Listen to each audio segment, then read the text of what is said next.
सीधा नरक में जाने को तुझे लौट लिया बजाने को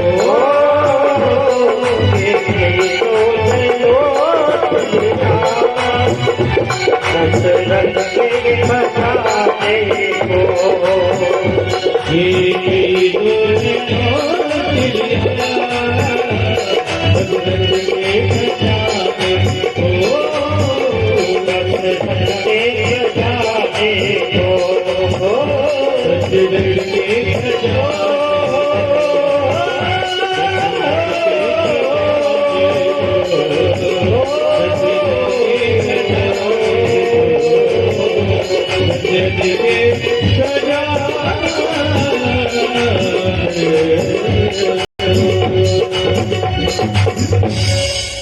के कई तूने लौट लिया दशरथ के खजाने को।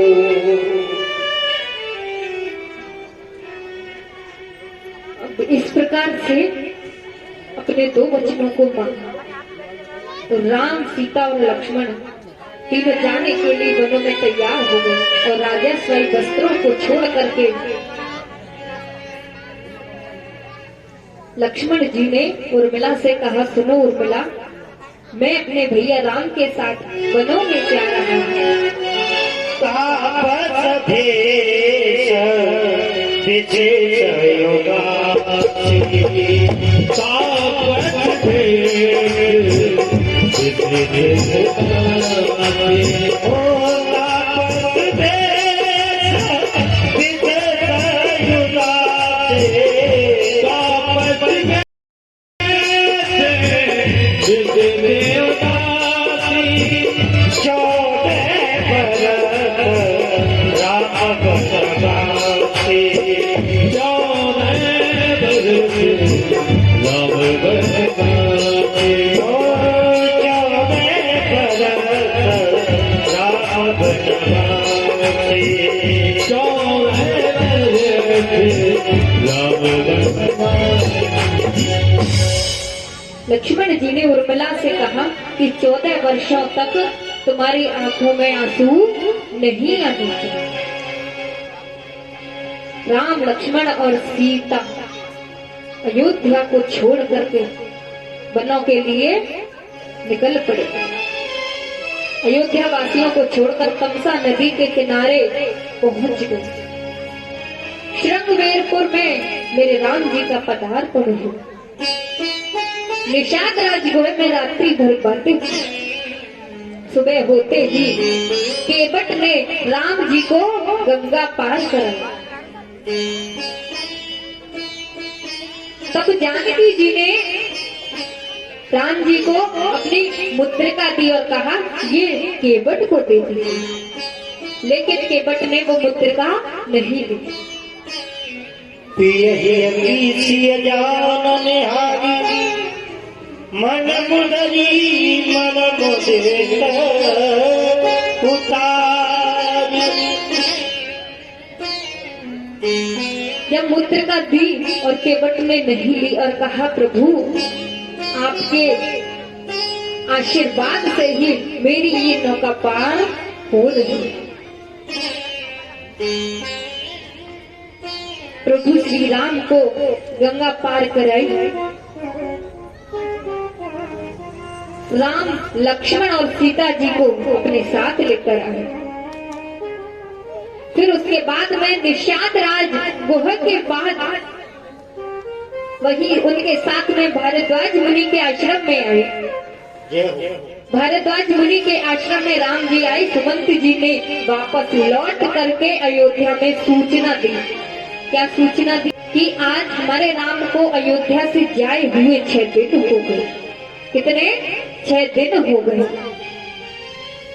जब से राम हमारी अयोध्या में से गए हैं ना, तब से हमें कुछ भी अच्छा नहीं लगता। सुमंत जी ने राम को लौटाने का प्रयास किया, लेकिन राम जी लौटकर नहीं आए। दशरथ जी ने राम जी के वियोग में अपना शरीर त्याग दिया, क्योंकि राम तो उनके प्राण थे।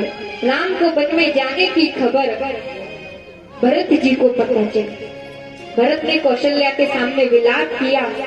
भरत जी ने लाख प्रयास किए राम को वापस लाने के लिए, लेकिन राम जी वापस नहीं आए। लेकिन राम जी लौटकर नहीं आए। राम जी की चरण पादुका लेकर भरत जी आए। 14 वर्षों तक अयोध्या में किसी ने भी खुशी नहीं मनाई, क्योंकि हमारी खुशी तो केवल राम थी। और जब से राम अयोध्या को छोड़कर गए ना, तो अयोध्या में किसी ने भी खुशियां नहीं मनाई। कोई अपने घर में दीपक भी नहीं जलाता था। और जो लकड़ी की चरण पादुका थी, उन्हें भरत लेकर आए। राम जी अत्रि मुनि के आश्रम पर आए, उसके बाद में सुतीक्षण जी के आश्रम पर आए, फिर अगस्त्य मुनि के आश्रम पर आए, फिर उसके बाद में पंचवटी पर आए। और पंचवटी पर ही, पंचवटी कहते हैं 5 वृक्षों, उसे पंचवटी कहते हैं। और मेरे प्रभु श्री राम पंचवटी पर ही रहने लगे। और उसी समय वहां शूर्पणखा थी। शूर्पणखा रावण की बहन है। रावण की 2 माताएं थी। रावण की दूसरी माता के 3 पुत्र हैं और 1 पुत्री। सबसे बड़े पुत्र रावण, कुंभकर्ण, शूर्पणखा और सबसे छोटे विभीषण थे। रावण वहां पर आई और राम जी से कहने लगी, सुंदर नारी का भेष बदल कर दे। तुम समपुरुष जनो समरा ये सयोग विधि लिखा विचारी। तो शूर्पणखा कहने लगी, मैं अपने लिए स्वयं वर ढूंढने के लिए निकली हूँ। मुझे बहुत समय हो गया, लेकिन आज मुझे ऐसा लगता है कि मैंने शायद अपने लिए वर को चुन लिया है।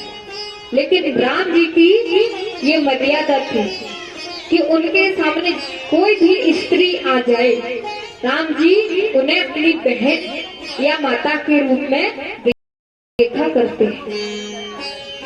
तो राम जी ने कहा, अरे दीदी आप यहाँ क्यों आई हो, आपको क्या चाहिए? तो शूर्पणखा कहने लगी, जब से मैंने आपको देखा है मैंने एक ही प्रण किया है। क्या प्रण किया है? विवाह करूंगी तो आपसे करूंगी, अन्यथा किसी से विवाह नहीं करूंगी। मैं वर ढूंढने के लिए निकली हूँ और आपको ही मैंने अपना वर माना। राम जी कहने लगे, लेकिन वर ढूंढने का काम तो माता पिता का होता है, तुम क्यों वर ढूंढने निकली हो? शूर्पणखा कहने लगी, मेरे मांगने जाते हैं ना तो मुझे पसंद ही नहीं आते, इसीलिए मैं स्वयं ही ढूंढने के लिए निकल पड़ी। तो राम जी ने कहा, सुनो देवी, जो अंदर कुटिया में वो नारी बैठी है ना, वो मेरी पत्नी सीता है। मैं आपसे विवाह नहीं कर सकता। देखो जो वृक्ष के नीचे मेरे भाई लक्ष्मण बैठे हुए हैं, आप वहां जाकर के उनसे पूछ कर आओ। कभी राम जी के पास, कभी लक्ष्मण जी के पास। शूर्पणखा परेशान हो गई, कहने लगी, मुझे आपसे विवाह करना है और मैं आपसे विवाह करके ही रहूंगी। लेकिन राम जी कहने लगे, लेकिन मैं आपसे शादी नहीं कर सकता, मैं आपसे विवाह नहीं कर सकता, मेरी तो पत्नी है। तो शूर्पणखा कहने लगी, इसका तो मैं नाश्ता ही कर जाऊंगी, इसे तो मैं इसकी चिंता मत करो। शूर्पणखा को क्रोध आया और क्रोध में आकर के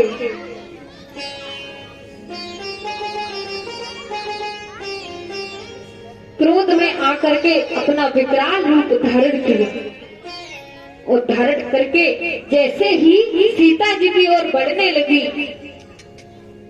तो लक्ष्मण ने उनके नाक और कान काट लिए। नाक कहते हैं स्वर्ग को, कान कहते हैं श्रुति यानी वेद को।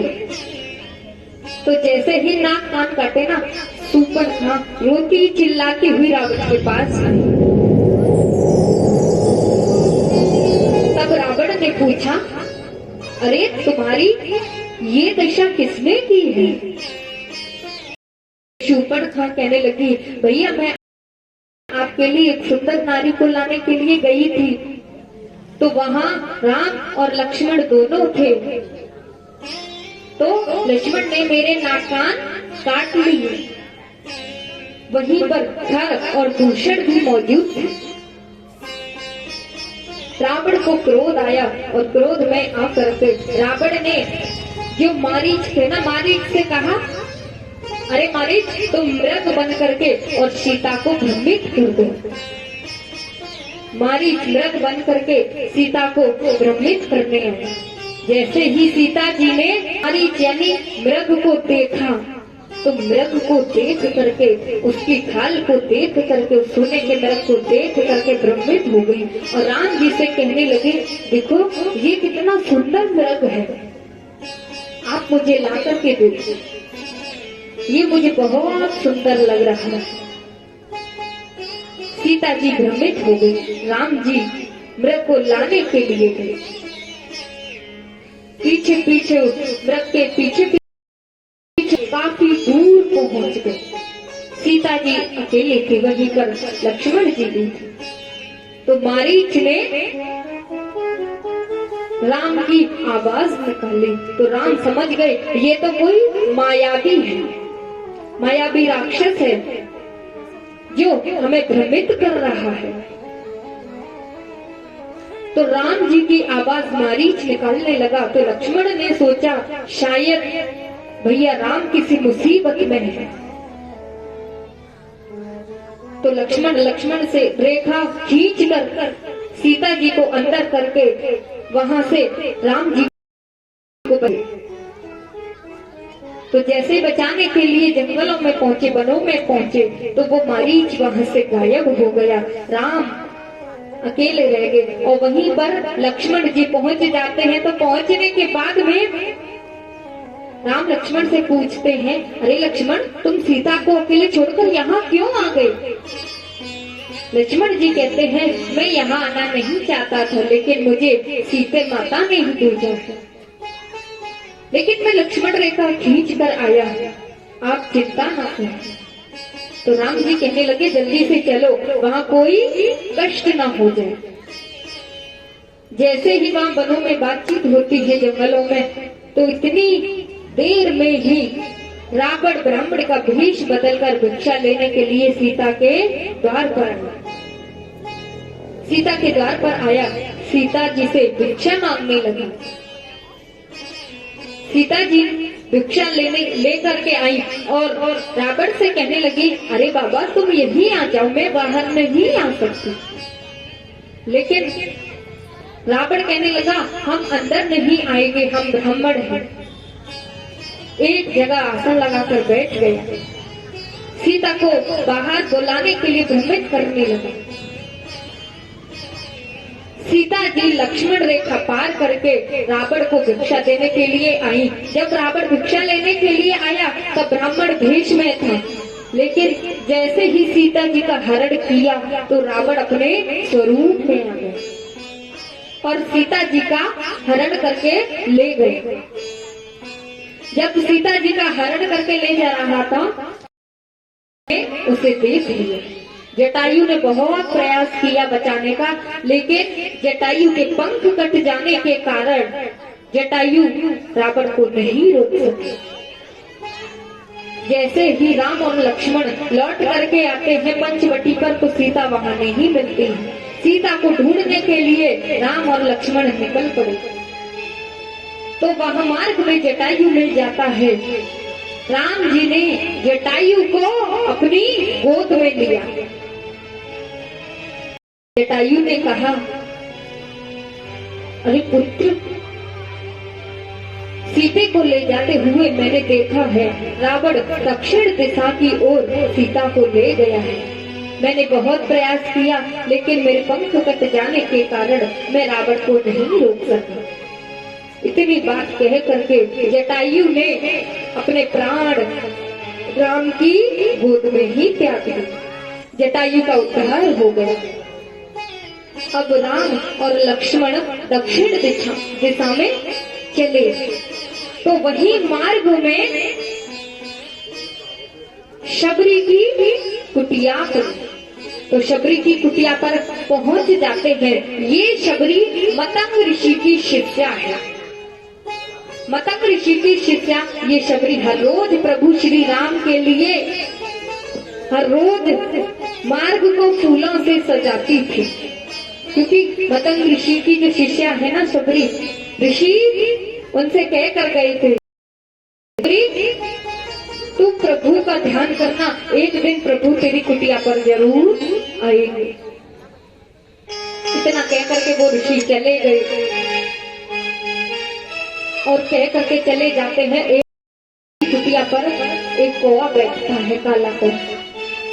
तो वो शबरी उस कौवे से पूछती है, हे कौवा, इतने दिन हो गए, इतने वर्ष व्यतीत हो गए, मैं हर रोज भगवान राम के लिए रास्ता निहारती हूँ, रास्ते को साफ करके फूल बिछाती हूँ और मीठे मीठे पेड़ तोड़ कर लाती हूँ, लेकिन मेरे राम क्यों नहीं आते? कहने लगी, बोल गागा बोल मेरे राम कब आएंगे।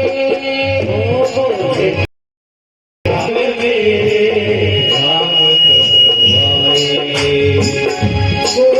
गागा बोल मेरे राम कब आएंगे।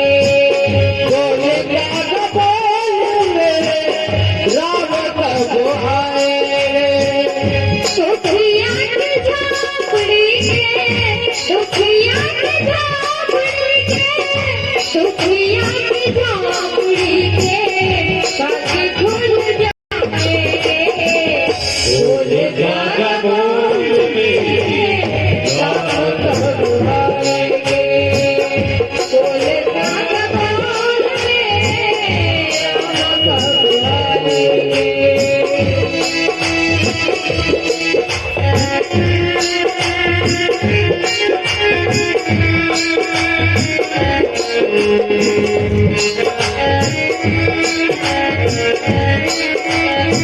देखो, जिसको राम जी बुलाते हैं, सुबह से ही देख रहा हूँ आज बड़ी सुस्ती में है तुम लोग। दोनों हाथों से मीठी मीठी तालियां जिसको राम बुलाने हैं और जिनको काम प्यारा है मीठी मीठी धीरे धीरे तालियां बजाते रहे। श्री हरि जय जय।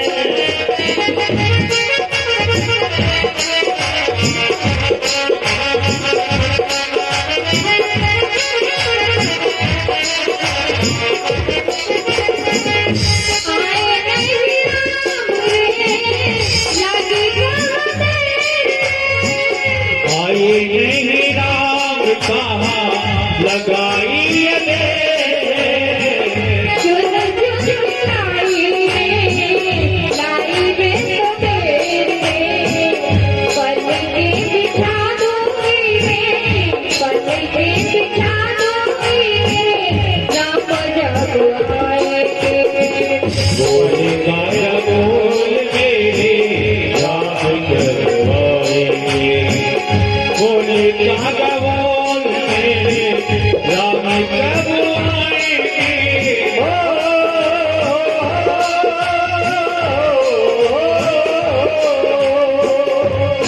जिस डोरी के आगे कब आएंगे। बोल गाया बोल मेरे राम कब आएंगे।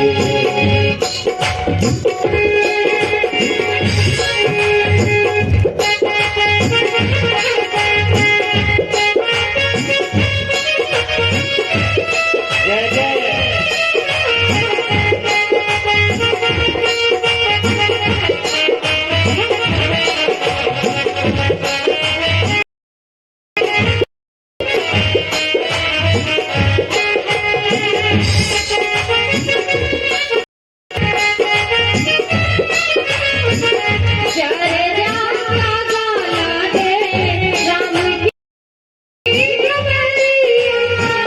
जारे का गले गया तू राम की कबरिया।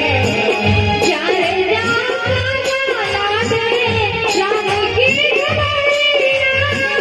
जारे का गला दे तुमको राम की कबरिया।